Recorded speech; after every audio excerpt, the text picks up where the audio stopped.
Today, a contractor claiming working for TikTok caused her PTSD. Now she's suing TikTok and its parent company. What's she saying? Investors piling into supply chain technology. More private investment is finding its way to logistics startups. So can this help us through the supply chain crisis? And thousands of flight cancellations this week disrupting travel plans. What are your options if your flight is scrapped? That and much more coming up on NTD Business. Good evening. Great to have you with us. I'm Paul Graney. Johnson & Johnson says its booster shot protects people against severe illness from the COVID-19 Omicron variant.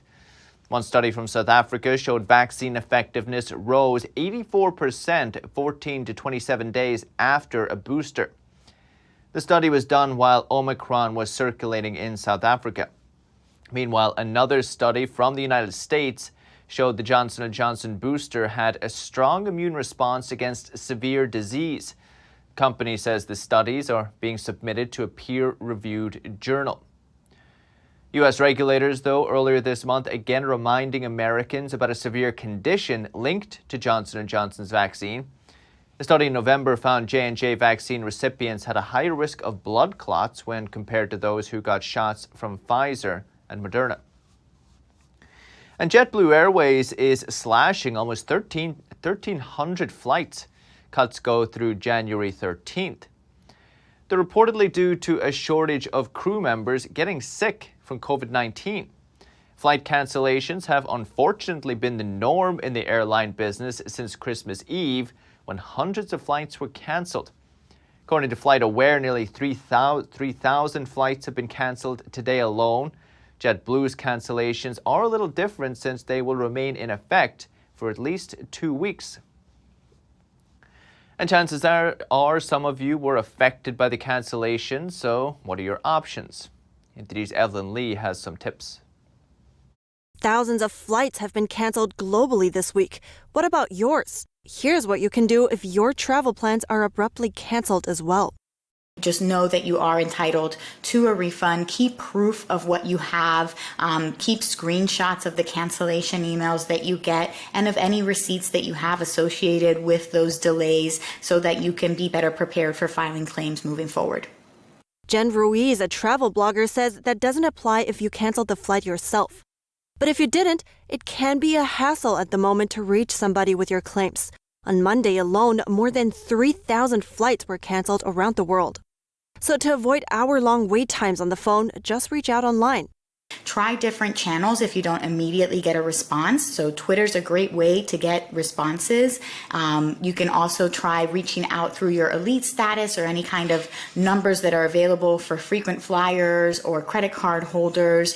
But if worst comes to worst, you can file complaints through official channels. Ruiz says you can do that through the Department of Transportation, and the airlines will have 60 days to respond. The United States Public Interest Research Group says it's also important to be persistent.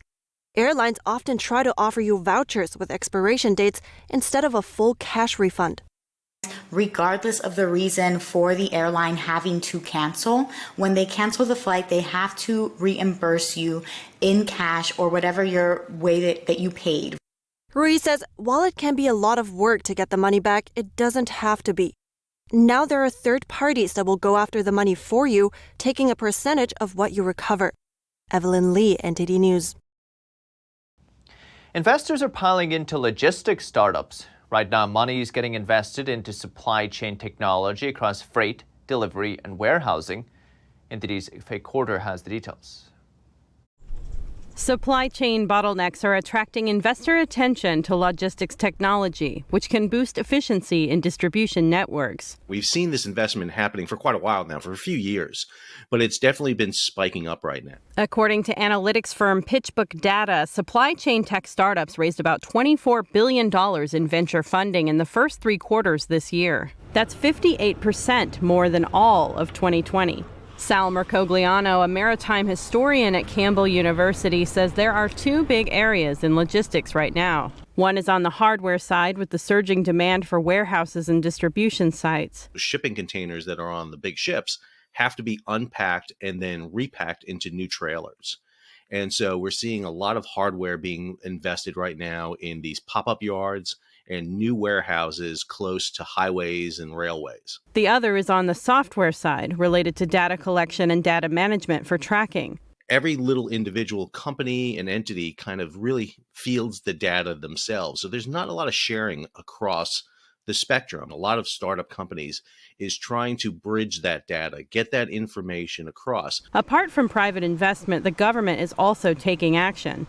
In November, the White House announced steps to accelerate investment in U.S. ports, waterways, and freight networks.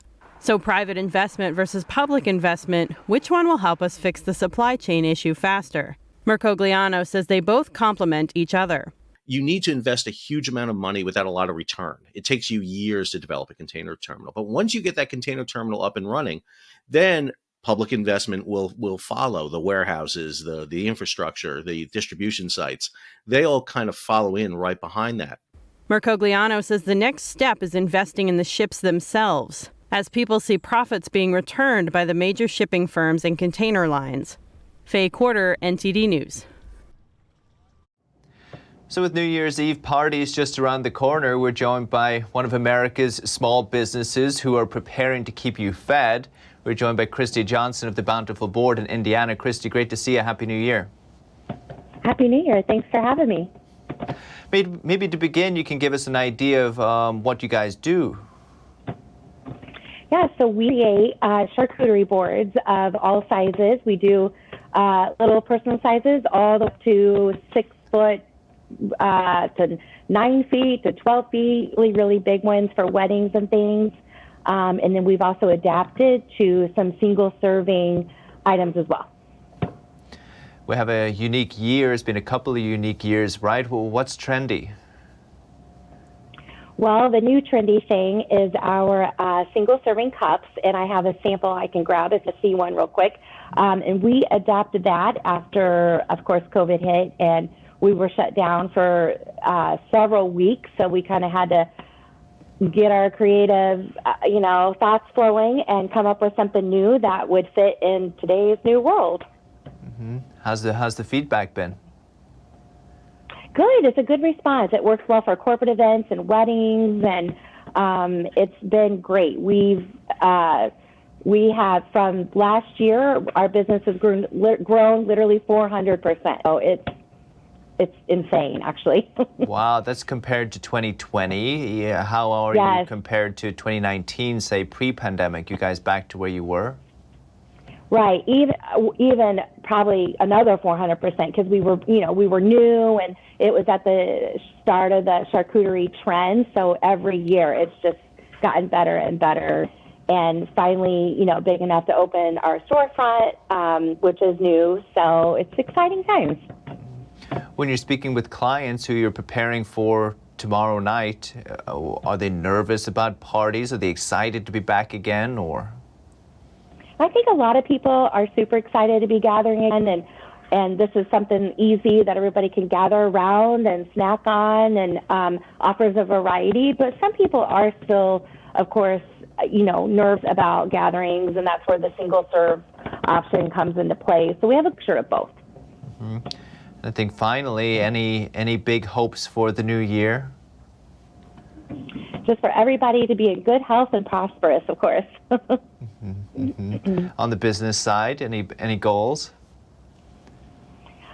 I think just to kind of keep trending forward like we are, and good sales, and we love working with weddings and corporate events, and we like creating new ideas. So we're kind of hoping in the new year to bring some new things into play. So we'll see what we can come up with, but we're excited about it. Very good. Christy Johnson, the Bountiful Board, really appreciate it. Happy New Year. Thank you. Happy New Year. And as major retailers deal with more smash and grab robberies, they're asking Congress and consumers for help. Some experts say this approach won't stop the criminals. NTD's Arlene Richards has the story. Major retailers are calling on consumers to stop purchasing stolen goods online. When they think they're getting a deal that's too good to be true, it probably is, and there's repercussions. and circumstances that they may not want to be involved in.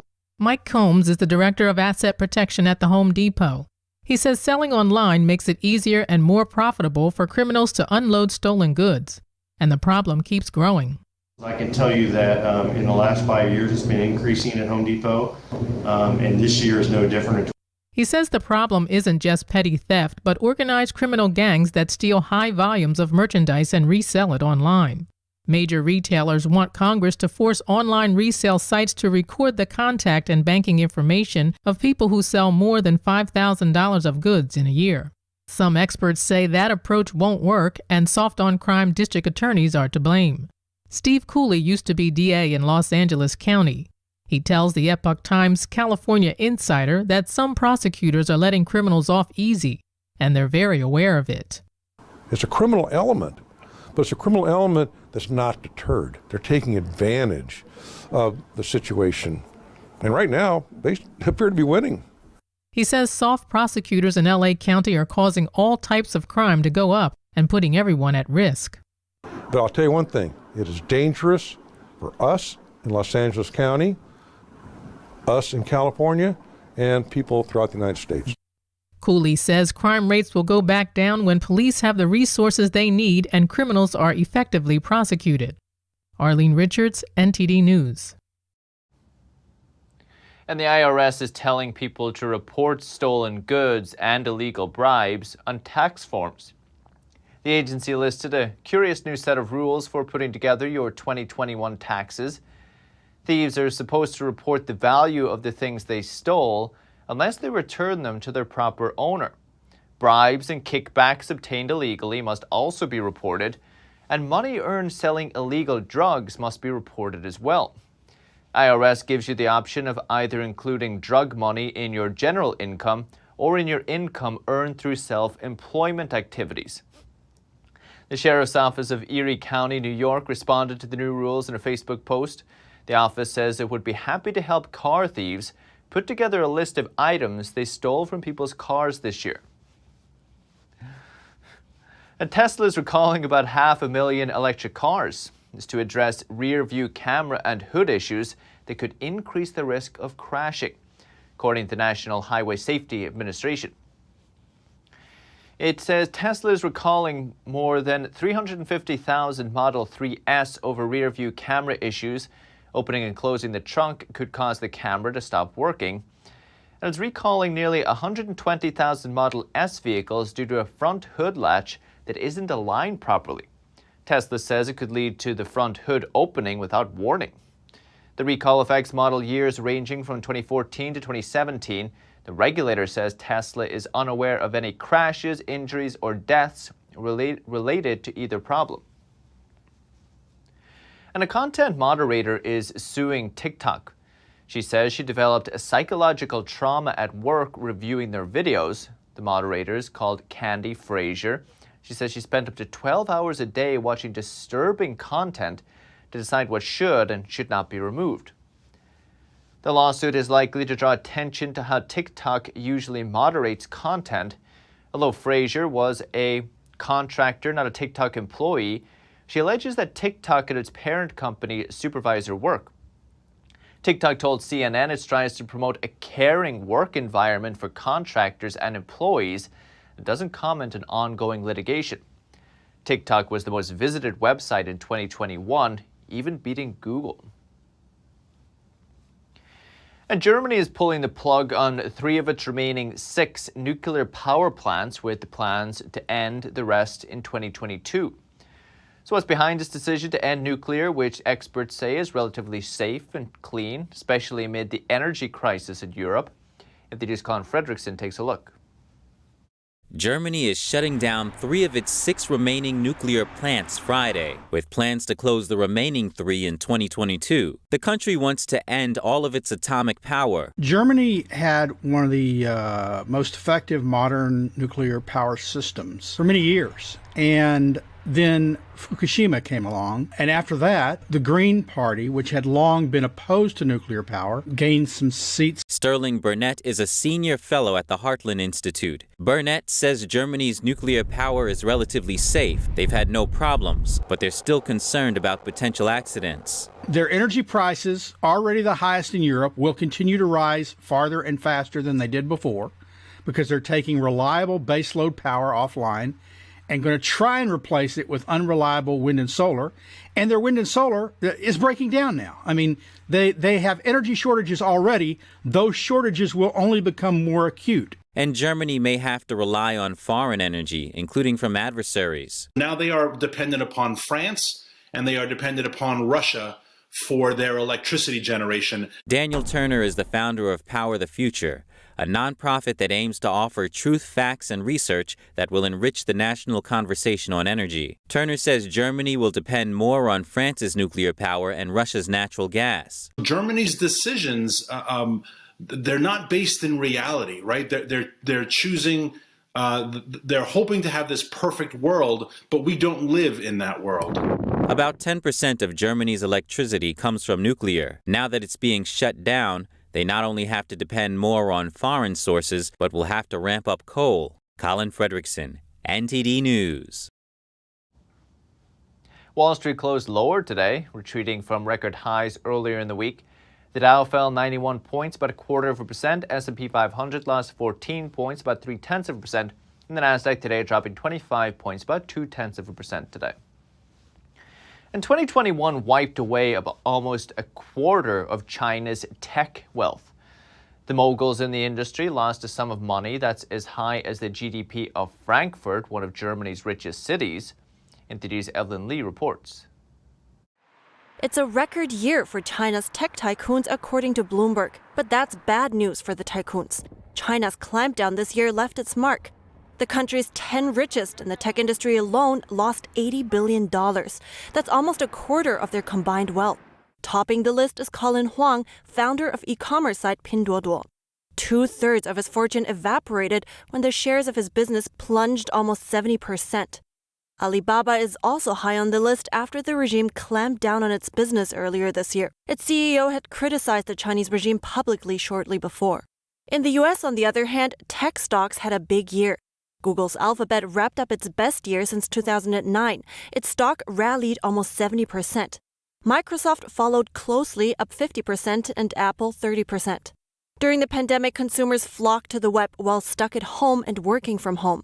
Chen Zhiwu, the director of Asia Global Institute, says that for China, the best days of its tech sector are over. After the clampdown, China's tech giants reportedly had to fall in line with national priorities. And in the wake of Xi Jinping's so-called common prosperity plans for China, some of those CEOs donated billions to the effort. Evelyn Lee, NTD News. Mercedes-Benz has taken down a video ad from its Chinese social media account. It's after the clip drew controversy over the looks of the model in the ad. The Asian-looking female model has small, slanted eyes and high cheekbones. That provoked anger from some Chinese netizens, saying her look reflects Western stereotypes about Asian people. The relevant hashtag has gotten 250 million views, 150 million comments. Others, though, see the ad as normal. Still, Mercedes has taken it down. Foreign brands in China are trying to court Chinese shoppers, but have gotten caught in the crosshairs of Chinese nationalism. In November, luxury brand Dior apologized and withdrew a photo because Chinese didn't like the model's looks. Intel just last week issued an apology after asking suppliers not to source products from the Xinjiang region over concerns about forced labor. With that, we take a quick break, but still to come, Kentucky's bourbon industry pulling together to raise funds for communities hit by the tornadoes earlier this month. How much money did they raise? We take a look at the new space travel goals lined up for 2022 and how astronauts, even space tourists, may be planning to blast off. That and more coming up on NTD Business.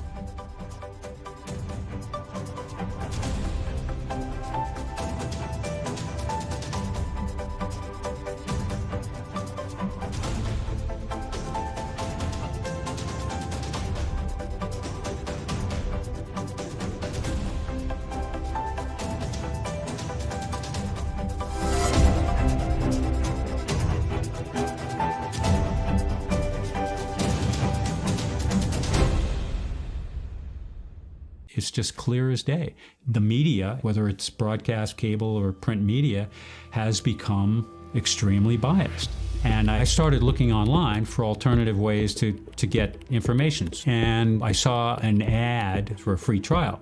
And I looked at it and I said, Epoch Times. I mean, come on, this is end of days type of stuff. I mean, what are they going to be talking about here? And I said, well, it's a free trial. Let me dig in. Is it giving me both sides? Is it giving me an objective point of view here? I have looked for opportunities to see where they might be biased, and I don't find it. It has given me a level of trust in media that I didn't think I'd ever get back. I love the Epoch Times because it has renewed my faith in the idea that a reliable, responsible, non-biased source of information is available. And I can say that I love it because of that. Secure, the true solution for your digital privacy and security. Secure is a private and secure messaging and email solution hosted in Switzerland, using military-grade encryption and Swiss privacy laws, giving you true privacy. Secure is 100% private and does not collect or sell any of your personal data. Secure's Helix technology connects you securely to our Swiss servers without the need of a VPN, guaranteeing privacy and security for all your communications. Secure Messenger doesn't require your phone number or any personal data that hackers target. Chat by Invites allows you to chat privately and securely with anyone outside of your secure network without the need for others to download Secure. Secure Send offers you a private and secure way to email anyone outside of Secure. You won't find this level of privacy or security on any other email or instant messaging application. Visit secure.com. Regain and protect your privacy today.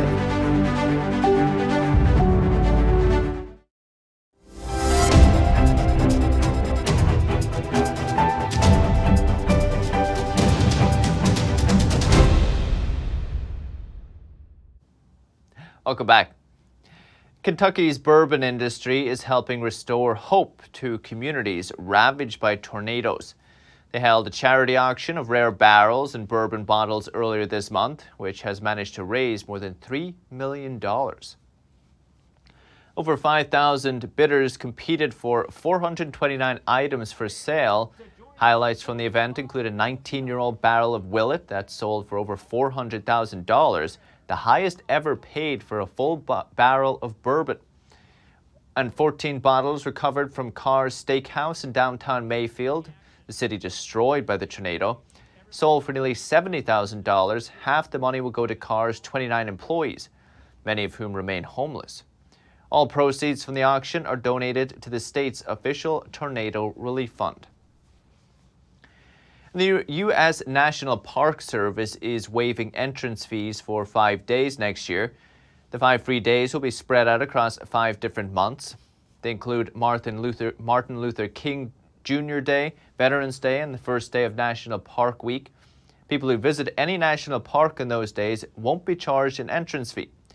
The NPS oversees more than 400 national parks. It says only about 110 of them have admission fees, ranging from $5 to $35.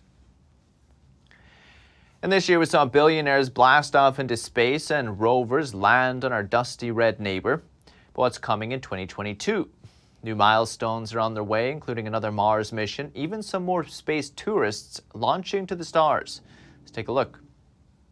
2021 turned out to be a big, newsy year in space, no doubt about it. But 2022 is going to continue that momentum and maybe even amp it up a little bit.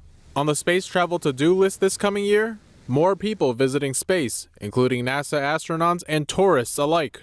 That's on top of a host of new missions to asteroids, Mars, and even Jupiter. First on the docket, the moon. Last month, NASA delayed putting astronauts back on the moon until 2025 at the earliest. But the space agency is still planning the first test flight of its moon rocket, the Space Launch System, or SLS, with an Orion capsule. Launch is planned for the first half of 2022, though no one will be on board.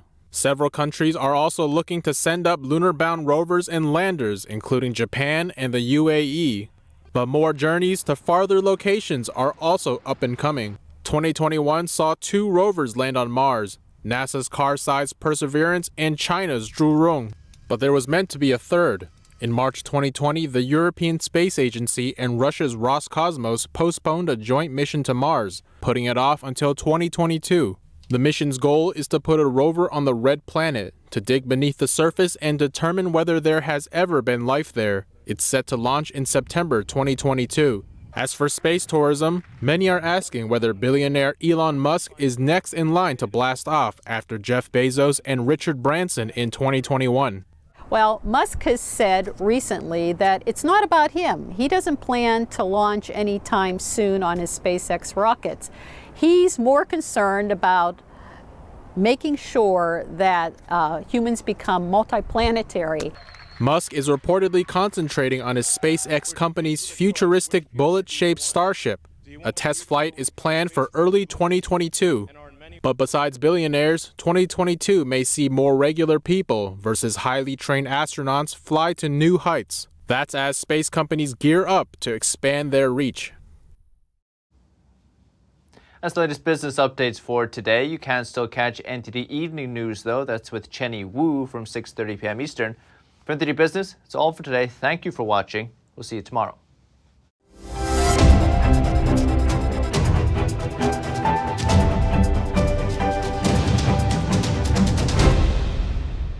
Thanks for watching us on YouTube. Did you know YouTube only keeps selective videos on its platform? So if you want to make sure you get the full picture, just subscribe to our newsletter.